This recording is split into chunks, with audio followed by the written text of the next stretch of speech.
ठंड में 3 टाइम के बर्तन एक साथ धोने वाली देवरानी। ठंड का मौसम था। कड़कड़ाती ठंड में सुबह सुबह सविता उठती है और कांपते हुए रसोई में जाकर सभी लोगों का नाश्ता बनाते हुए अपने आप से कहती है, हे भगवान, ठंड तो सारे रिकॉर्ड तोड़ती जा रही है। जल्दी जल्दी सभी का नाश्ता बना लेती हूँ, फिर मुझे ऑफिस भी तो जाना है। यही सोचकर सविता परिवार के सभी लोगों का नाश्ता बनाने लगती है। नाश्ता बनाने के बाद सविता अपने सास ससुर के कमरे में जाती है और कहती है, माँ जी, पिताजी, मैंने नाश्ता बना दिया है, आप चलिए और नाश्ता कर लीजिए। अरे सविता, देख नहीं रही है कितनी ठंड है? तू बाकी लोगों को जगा दे, मैं थोड़ी देर बाद उठूंगी। हाँ सविता बहू, आज तो बहुत ही ज्यादा ठंड है, तू चल, हम थोड़ी देर में आते हैं। अब सविता अपनी नंद निकिता के कमरे में जाती है और कहती है, निकिता उठ जाओ, तुम्हें कॉलेज नहीं जाना है क्या? देर हो जाएगी। हाँ भाभी, मुझे बहुत ठंड लग गई है, बस मैं आ ही रही हूँ।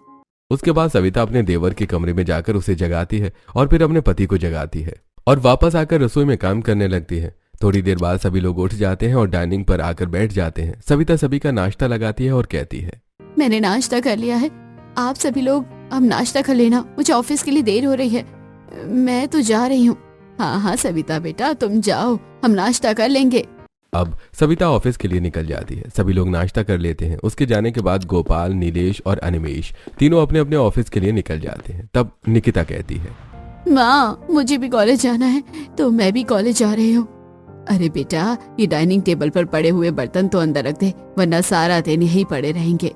माँ, मुझे इतनी ठंड लग रही है कि जैसे तैसे मैं तो कॉलेज जा रही हूँ, बर्तन आप ही रख देना। ऐसा कहकर निकिता भी कॉलेज चली जाती है। शोभा बर्तनों को देखकर अपने आप से कहती है, मुझे भी बहुत ठंड लग रही है, ऐसा करती हूँ बर्तन पड़े रहने देती हूँ, सविता आएगी वो सब कुछ कर लेगी। यही सोचकर शोभा अपने कमरे में जाकर रजाई ओढ़कर सो जाती है। शाम हो जाती है। फिर जब सविता घर आती है तो देखती है कि डाइनिंग पर सारे बर्तन बिखरे हुए हैं। ये देखकर सविता अपने आप से कहती है, हे भगवान, जैसे रख कर गई थी बर्तन वैसे ही पड़े हैं, किसी ने उठाकर अंदर भी नहीं रखा। अब सविता अपने कमरे में जाती है, चेंज करती है। उसके बाद डाइनिंग से सारे बर्तन उठाती है और सिंक में ले जाकर रखती है। फिर वो रसोई के आसपास पड़े हुए बर्तन देखकर कहती है, लगता है शाम को भी चाय, कॉफी और मैगी बनी है, सारे के सारे बर्तन ऐसे ही पड़े हैं। अब मुझे 3 टाइम के बर्तन इस ठंड में इकट्ठे ही धोने पड़ेंगे। ऐसा कहकर सविता सारे बर्तनों को सिंक में भर देती है। इतने सारे बर्तनों को देखकर सविता परेशान हो जाती है। फिर वो नल चालू करके ठंडे पानी से बर्तन धोना शुरू करती है। काफी सारे बर्तन धोने के बाद वो उन्हें जमा देती है और फिर रसोई साफ करती है। ठंड में उसके कपड़े भी गीले हो चुके थे, जिस वजह से वो कांप रही थी। तभी उसकी सास वहां आती है और कहती है, अरे सविता बहू, अगर साफ सफाई हो गई हो तो खाना बना दे, हमें बहुत भूख लगी है। मेरे ऑफिस जाने के बाद कोई कुछ करता नहीं है, ऊपर से सारे के सारे बर्तन ऐसे ही गंदे छोड़ रखे हैं। सारे बर्तन धोते धोते मेरे तो हाथ जम गए हैं। अब मैं अपने कमरे में जाकर चेंज करूंगी, थोड़ा आराम करूंगी, उसके बाद खाना बनाऊंगी। अरे बहू, गुस्सा क्यों होती है? ठीक है ठीक है, तू कपड़े बदल कर आराम कर ले, फिर खाना बना लेना। सविता अपने कमरे में जाती है और कपड़े बदलकर थोड़ी देर आराम करती है। उसके बाद रसोई में आकर खाना बनाती है और सभी लोगों को खाना खिलाती है। उन्हें खाना खिलाते खिलाते काफी देर हो जाती है। फिर वो खुद भी खाना खाती है। उसके बाद सारे बर्तन सिंक में ले जाकर रख देती है और बर्तनों को देखकर अपने आप से कहती है, इतनी ज्यादा ठंड है और मैं बहुत थक गई हूँ। अगर ये बर्तन धोऊंगी तो शायद मेरी तबीयत खराब ही हो जाएगी। कल संडे है, मैं ऐसा करती हूँ कि इन्हें सुबह ही धो लूंगी।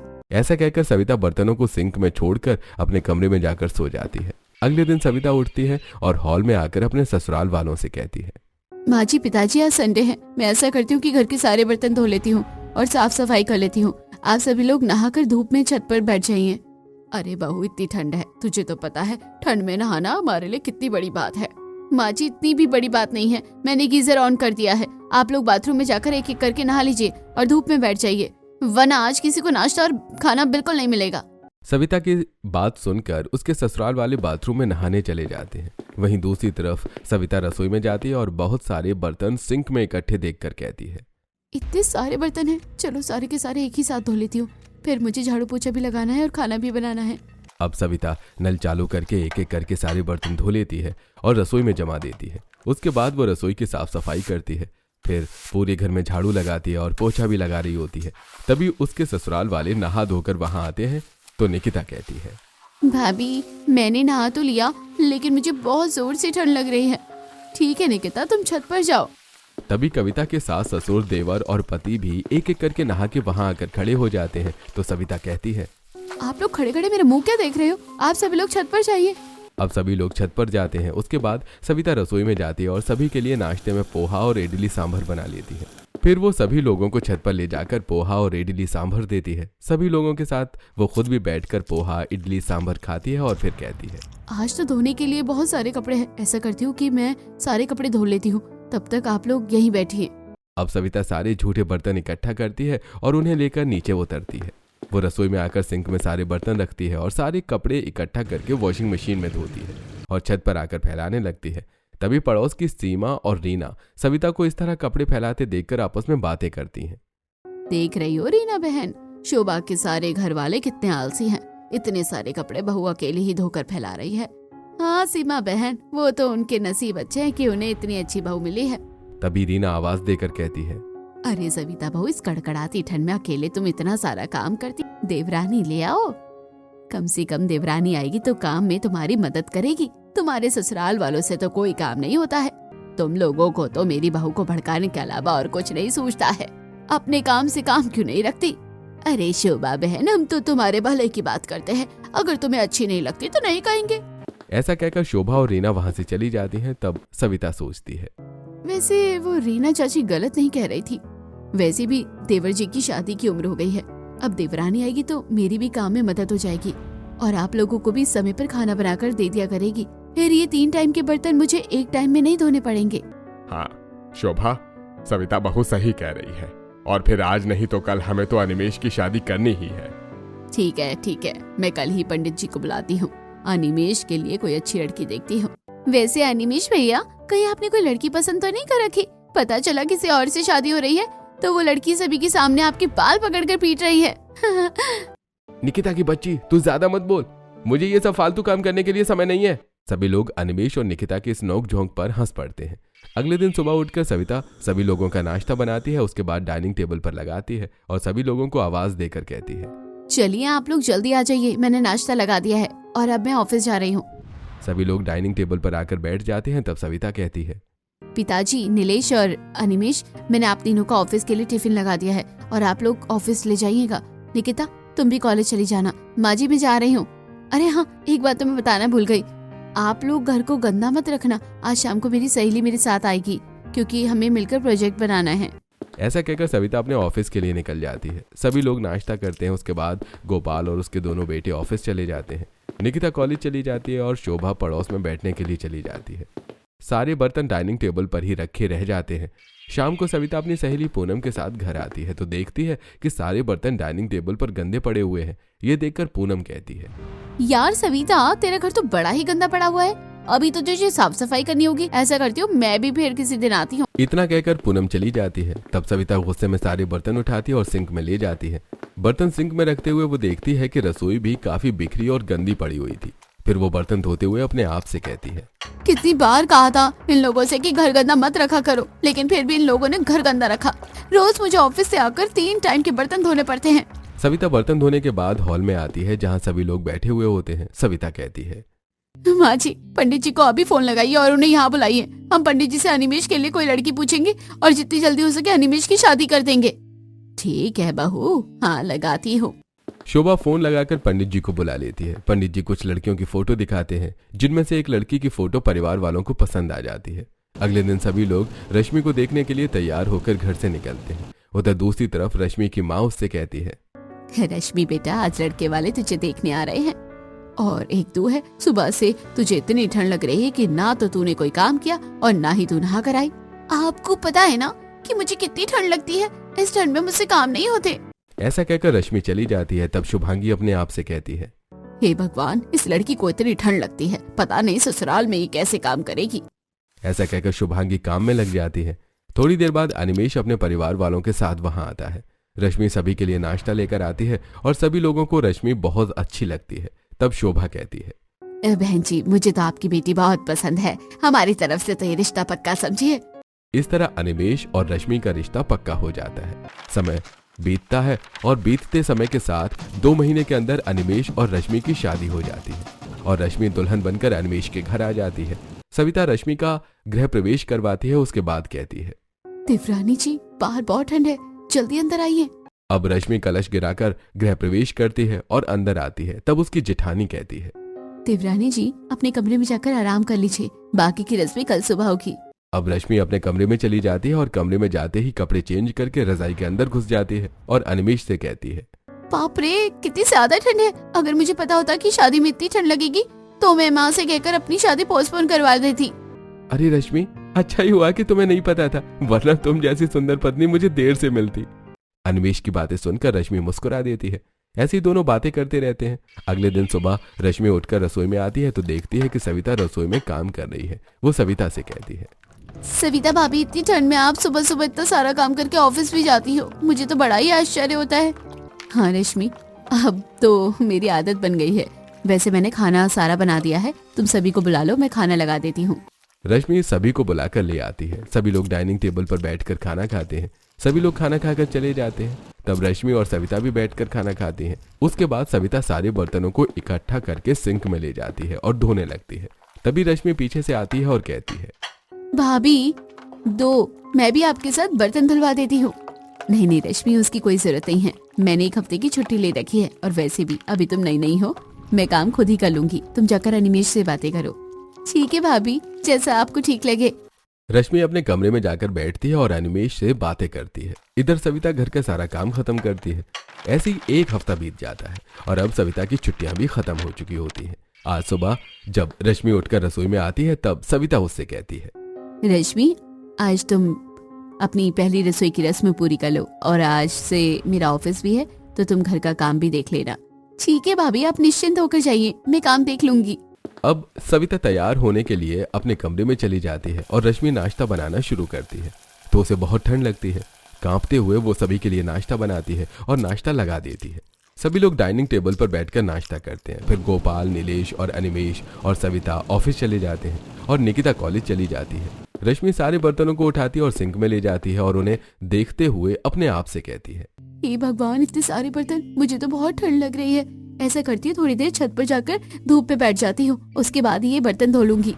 यही सोचकर रश्मि छत पर जाकर धूप में बैठ जाती है। तभी पड़ोसन सीमा रश्मि को देखकर कहती है, क्या बात है रश्मि बहू, आज तुम छत पर दिखाई दे रही हो।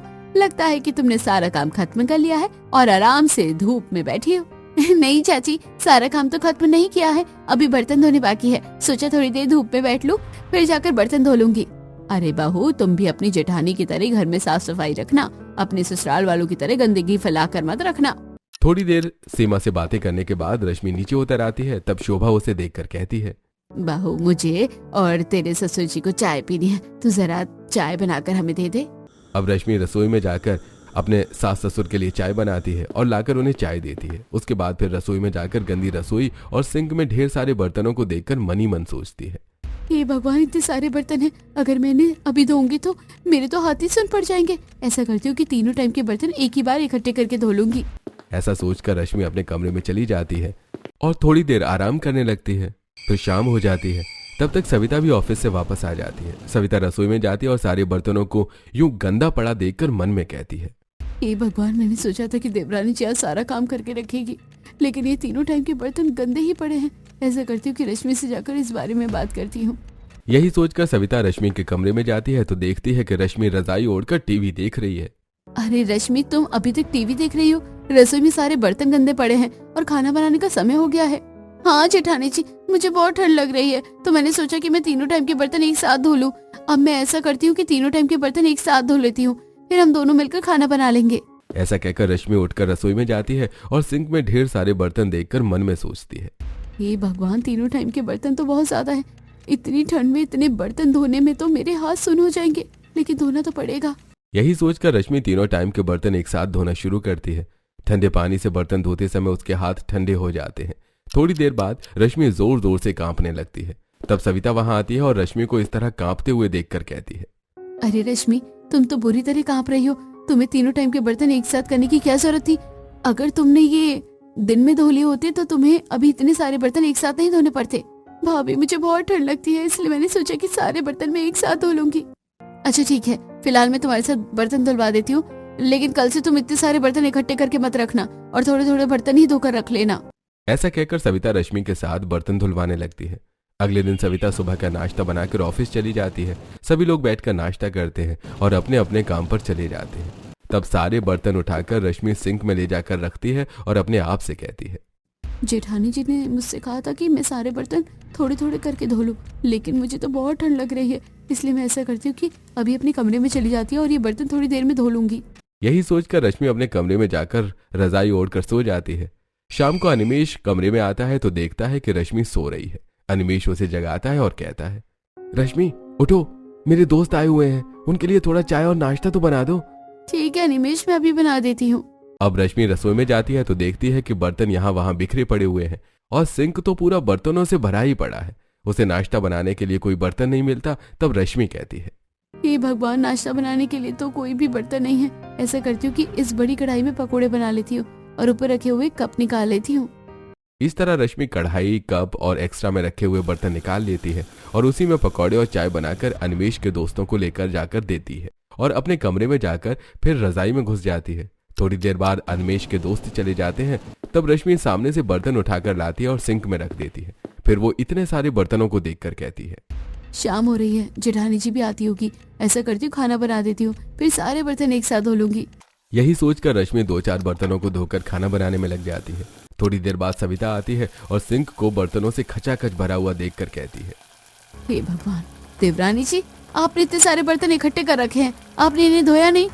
जेठानी जी, मुझे बहुत ठंड लग रही थी, मैंने सोचा कि पहले खाना बना देती हूँ, फिर तीनों टाइम के बर्तन एक साथ धो लूंगी। बहुत शौक है ना देवरानी जी को तीनों टाइम के बर्तन एक साथ धोने का, तो आज इन्हें मैं तीनों टाइम के बर्तन एक साथ ही धोने दूंगी। ऐसा कहकर सविता रश्मि के साथ खाना बनवा लेती है और फिर रश्मि से कहती है, रश्मि, अब तुम ऐसा करो कि सारे बर्तन धो लो, उसके बाद हम सबका खाना लगा देंगे। ऐसा कहकर सविता अपने कमरे में चली जाती है। रश्मि बर्तनों को देखकर घबराते हुए अपने मन में कहती है, हे भगवान, इतने सारे बर्तन, मुझे तो लगा था कि जेठानी जी बर्तन धुलवा देंगी, लेकिन ऐसा लगता है कि मुझे ही तीनों टाइम के बर्तन एक साथ ही धोने पड़ेंगे। ऐसा कहकर रश्मि सिंक में रखे बर्तनों को धोना शुरू करती है। वो काफी देर तक ठंडे पानी से बर्तन धोती है। उसके हाथ भी ठंडे हो चुके थे। उसके बाद जब सिंक के बर्तन खत्म हो जाते हैं तो वो रैक पर रखे हुए बर्तन उठाती है और उन्हें धोना शुरू करती है। जब रैक पर रखे बर्तन खत्म हो जाते हैं तो नीचे टोकरी में रखे बर्तन उठाती है। सारे बर्तन धोकर रश्मि बहुत थक चुकी थी और वो बुरी तरह कांपते हुए सविता के कमरे में जाती है और कहती है, जेठानी जी, मैंने तीनों टाइम के बर्तन धो दिए हैं, मुझे बहुत ठंड लग रही है, मैं रजाई के अंदर घुसने जा रही हूँ, तब तक आप सभी को खाना खिला दीजिए। सविता रश्मि को देखकर समझाते हुए कहती है, रश्मि, तुम्हें कितनी बार कहा है कि तुम बर्तन एक साथ मत धोया करो, थोड़े थोड़े करके धो लिया करो, लेकिन तुम मेरी सुनती ही नहीं।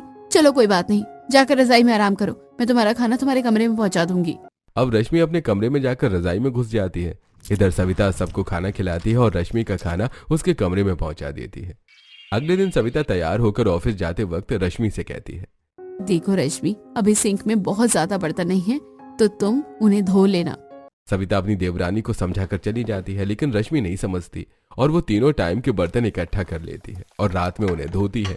ऐसे ही समय बीत रहा था और रश्मि हमेशा ही तीनों टाइम के बर्तन इकट्ठा करके रात को धोती थी। एक दिन जब सविता अपने ऑफिस से आ रही थी तो मोहल्ले की कुछ औरतें उसे रोककर बात करती हैं। सविता बहू, तुम्हारे घर में बहुत गंदगी है, सारे दिन गंदे बर्तन पड़े रहते हैं, इसलिए कॉलोनी में चूहे हो रहे हैं। हाँ सविता भाभी, हम सबको लगा था कि आपकी देवरानी के आने के बाद घर में साफ सफाई रहेगी, लेकिन आपकी देवरानी भी आपके ससुराल वालों की तरह आलसी निकली और वो भी 3 टाइम के बर्तन इकट्ठा करके धोती है। बस इसीलिए कॉलोनी में चूहों का आतंक बढ़ा है, तो आपको इसके लिए कुछ करना पड़ेगा। तुम ठीक कह रही हो बिंदिया, मैं कुछ न कुछ उपाय करती हूँ। सविता रात को अपने कमरे में बहुत चिंता करते हुए बैठी थी। नीलेश आता है और उसे ऐसे परेशान देखकर कहता है, अरे सविता, तुम बहुत ही परेशान दिखाई दे रही हो, क्या बात है? अब सविता सारी बातें नीलेश को बताती है तो नीलेश कहता है, अच्छा, मैं समझ गया, मुझे लगता है इस घर में पंडित जी को बुलाकर शांति पाठ करवाना चाहिए। नीलेश की बात सुनकर सविता अचानक खुश हो जाती है और वो अपने आप से कहती है, इस समस्या का कोई तो समाधान निकाला जा सकता है। सविता भी चैन से सो जाती है। अगले दिन सुबह शोभा सविता का दरवाजा खटखटाती है। सविता दरवाजा खोलती है तो शोभा कहती है, सविता बहू, सुबह से कुछ अजीब तरह की आवाज आ रही है हमारी रसोई के अंदर से। तभी रसोई के अंदर फिर से कुछ अजीब सी आवाजें आने लगती हैं। आवाज सुनकर घर के बाकी लोग भी वहां आ जाते हैं। तब निकिता कहती है, सविता भाभी, मुझे तो डर लग रहा है, कहीं हमारे घर में किसी भूत प्रेत का साया तो नहीं। आप लोग डरो मत, वैसे भी आज संडे है, मैं घर पर हूँ। ऐसा करती हूँ कि पंडित जी को फोन करती हूँ। सविता पंडित जी को फोन करती है। थोड़ी देर बाद पंडित जी भी आ जाते हैं और सारी बातें सुनने के बाद पंडित जी आंखें बंद करते हैं और थोड़ी देर बाद आंखें खोलकर कहते हैं, देखिए, आप लोगों के घर में बहुत गंदगी है, इसलिए इस गंदगी के कारण यहाँ पर एक काली चुड़ैल का साया है। अगर आप लोगों को उस काली चुड़ैल को अपने घर से भगाना है तो आप लोगों को घर में साफ सफाई रखनी होगी। सभी लोगों को समझाकर पंडित जी चले जाते हैं। तब सविता कहती है, तो ये बात तो साफ हो गई है कि घर में कोई चुड़ैल है, और अगर हमें उस चुड़ैल को ये भगाना है तो घर में साफ सफाई रखनी होगी। मैं तो ऑफिस चली जाती हूँ, इसलिए घर की साफ सफाई तो आप लोगों को ही रखनी होगी। भाभी, आप भी क्या पंडित जी की बातों से डर गई? अरे भूत प्रेत कुछ नहीं होता। ऐसा कहकर सभी बात को टाल देते हैं। संडे होने की वजह से सविता सारा दिन काम करती है। अगले दिन सुबह रश्मि सोकर उठती है तो देखती है कि उसके कमरे के दरवाजे के बाहर 2 काले पैरों के निशान हैं। ये देखकर रश्मि डर जाती है और चिल्लाती है। सविता वहां आती है। फिर रश्मि कहती है, जेठानी जी, काली चुड़ैल के पैरों के निशान। तभी निकिता वहां दौड़कर आती है और कहती है, भाभी, मेरे कमरे में चुड़ैल है। वो बार बार लाइट बंद और चालू कर रही है। मेरे कमरे में कोई तो है। तब तक घर के सभी लोग वहां आ जाते हैं और ये सब कुछ सुनकर डर जाते हैं। थोड़ी देर बाद सभी लोग हॉल में बैठते हैं और सविता सभी से कहती है, देखिए माँ जी, ये बात तो तय हो गई कि इस घर में कोई ना कोई चुड़ैल है। बहू तो सही कह रही है। भाई, मैं तो कहता हूँ कि कल से तुम लोग घर में साफ सफाई रखना शुरू कर दो, और बहू तुम भी 3 टाइम के बर्तन एक साथ धोना छोड़ दो। वैसे मुझे भूतनी से बहुत डर लगता है। हाँ भाई, जल्दी से जल्दी घर में साफ सफाई करके इस भूतनी को रफू चक्कर करना पड़ेगा, वरना कहीं अगर उसने हमें दर्शन दे दिए तो हमें हार्ट अटैक ना आ जाए। अनिमेश की बात सुनकर सभी हंस पड़ते हैं। फिर सविता रसोई में जाकर रश्मि के साथ नाश्ता बनवाती है। सभी लोग नाश्ता करते हैं। सविता ऑफिस चली जाती है। रश्मि सारे बर्तनों को लेकर सिंक में रखती है और अपने मन में सोचती है, ठंड में इतने सारे बर्तन देखकर तो मुझे घबराहट होने लगती है। ऐसा करती हूँ कि सो जाती हूँ, 1 घंटे बाद ही बर्तन धो लूंगी। रश्मि रसोई से बाहर निकल ही रही थी कि तभी निकिता वहां आती है और कहती है, अरे भाभी, कहाँ जा रही हो? क्या भूती के साक्षात दर्शन करके ही समझोगी कि हमें घर में साफ सफाई रखनी है? चलो, मैं आपके साथ बर्तन धुलवा देती हूँ। अब रश्मि और निकिता दोनों सिंक के पास जाती हैं। रश्मि बर्तन मांजती है और निकिता बर्तन धोती है। उसके बाद दोनों मिलकर रसोई साफ कर लेती हैं। जब दोनों बाहर आती हैं तो देखती हैं कि शोभा पूरे घर में झाड़ू लगा रही थी। शोभा को झाड़ू लगाता देखकर निकिता कहती है, अरे माँ, मैं ये क्या देख रही हूँ? आप झाड़ू लगा रही हैं। क्या करूँ बेटा, भूतनी को जो भगाना है। ठीक है माँ जी, आप झाड़ू लगा लीजिए, तब तक मैं और निकिता कपड़े धो लेते हैं। अब रश्मि और निकिता मिलकर वॉशरूम में जाकर मशीन में कपड़े धो लेती हैं और छत पर फैलाने जाती हैं। तभी सीमा और बिंदिया उन्हें देखकर आपस में बातें करती हैं। देख रही हो बिंदिया, लगता है हमारे पड़ोसी पूरी तरह से सुधर गए हैं। हाँ सीमा चाची, मुझे तो अपनी आंखों पर विश्वास नहीं हो रहा। शाम को जब सविता वापस आती है तो घर इतना साफ सुथरा देखकर बहुत खुश होती है और सभी से कहती है, आज तो घर बड़ा साफ सुथरा दिखाई दे रहा है। ऐसा लग रहा है कि मैं अपने घर में नहीं, किसी और के घर में आ गई हूँ। इस तरह सभी लोग सुधर जाते हैं। ऐसे समय बीतता है और रश्मि भी आलस छोड़कर तीनों टाइम बर्तन धोने लगती है। निकिता और शोभा भी रश्मि के साथ उसकी मदद करने लग जाती हैं। ये सब देखकर सविता मन ही मन में सोचती है, अच्छा हुआ कि मैंने पंडित जी से कहकर ये भूतनी वाला पूरा ड्रामा रचा। इन लोगों को क्या पता कि मैं ही वो काले पैरों के निशान लगाई थी। मैंने ये मोबाइल में भूतनी की आवाज रसोई में रखी थी और लाइट चालू बंद होने का सिस्टम भी मैंने ही फिट किया था। चलो इसी बहाने ही सही, लेकिन मेरे ससुराल वाले तो सुधर गए। ये सब अपने मन में सोचकर सविता मुस्कुरा रही थी। ऐसे ही सविता के ससुराल वाले पूरी तरह सुधर जाते हैं और सविता के घर में हमेशा साफ सफाई रहने लगती है।